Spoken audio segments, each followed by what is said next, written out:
بالعموم پاکستان اور انڈیا میں دیکھا جاتا ہے، ہمارے مسلمان معاشرے میں دیکھا جاتا ہے، لوگ یہ سمجھتے ہیں کہ جو لوگ فوت ہو جاتے ہیں ان کی جو روحیں ہیں وہ ہر جمعرات کو دنیا میں اپنے گھروں میں آتی ہیں.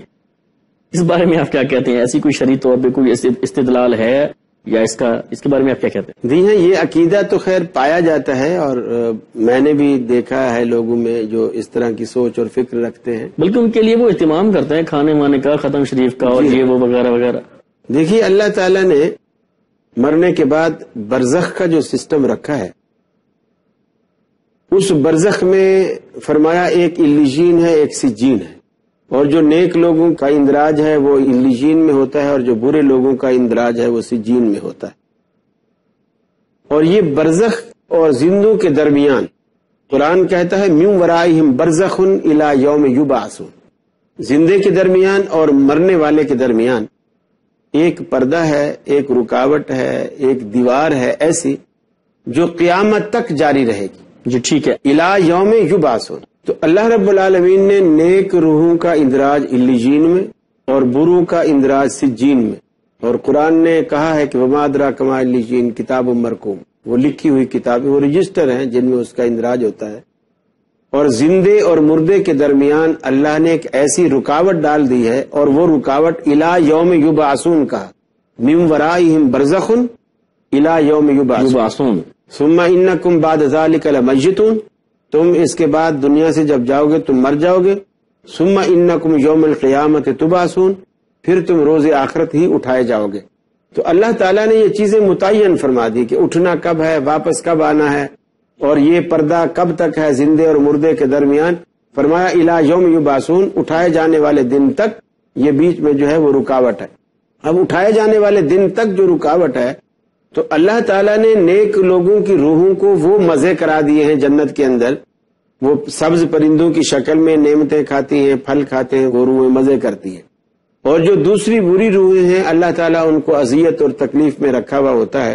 اور فرشتوں کا اتنا کڑا پہرا ہے کہ ان دو کے علاوہ تیسری کون سی جگہ ہے جہاں ہر ہفتے ان کی روحیں واپس آ جاتی ہیں. ایسے جیسے لوگ دبئی گئے اور واپس آ گئے، پھر انڈیا گئے واپس آ گئے، پاکستان گئے واپس آ گئے، سیر سپاٹے کر کے واپس آ گئے، تو ایسا تیسرا کون سا ٹھکانہ ہے؟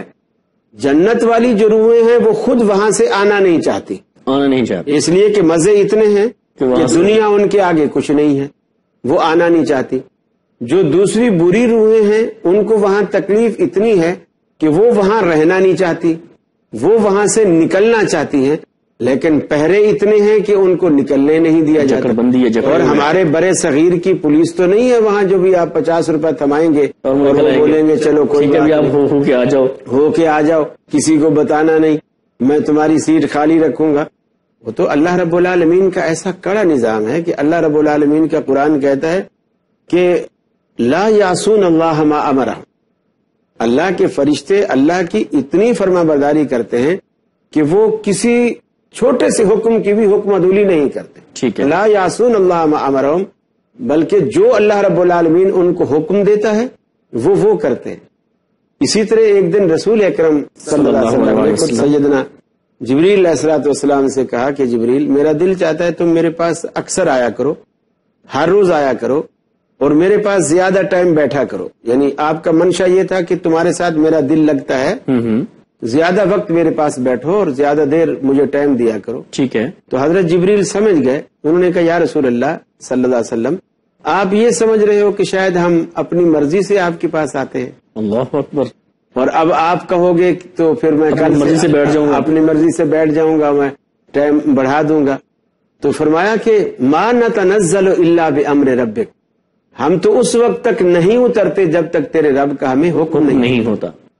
تو جبریل امین جو فرشتوں کا سردار ہے، وہ آسمانوں سے زمین پہ آنے کے لیے بھی اللہ کے حکم اور اس کی اجازت کا پابند ہے. تو ان روحوں کو کون آنے دیتا ہے؟ اور یہ عجیب تماشا ہے، میں حیران ہوتا ہوں. اکثر میں نے دیکھا ہے مسجدوں کے اندر مولوی صاحب نماز پڑھ کے سلام پھیرا بیٹھے، اور وہ جن کا ابا فوت ہوا ہوتا ہے اس کو قریب بلایا، بھائی وہ رات میں نے تمہارے ابا کو خواب میں دیکھا ہے، اور وہ ان کا پیٹ بھی کافی اندر دھنسا ہوا تھا، اور سردی سے بھی کپ کپا رہے تھے، بھوکے بھی تھے، سردی بھی لگ رہی تھی، یہ بھی تھا. اب وہ پریشان ہو کے پوچھتا ہے جی مجھے بتائیں پھر مجھے کیا کرنا پڑے گا. تمہیں ایسا کرو تو ایک تو وہ ہمارے مدرسے کے جو بچے ہیں سردی آ رہی ہیں تو ان کو کمبل لا کے دو، ٹھیک ہے، رضائی لا کے دو، رضائی لا کے یہ پارسل ہو جائیں گے تمہارے بابا، تو ان کو پہناؤ گے، ادھر اس کی سردی دور ہو جائے گی۔ رہا ان کا پیٹ اندر دھسا ہوا تھا تو تم کوئی دیگ ویگ پکواؤ اور بچوں کو کھلاؤ، صرف کھلاؤ نہیں، ختم بھی دلاؤ اور پھر ان کو کھلاؤ۔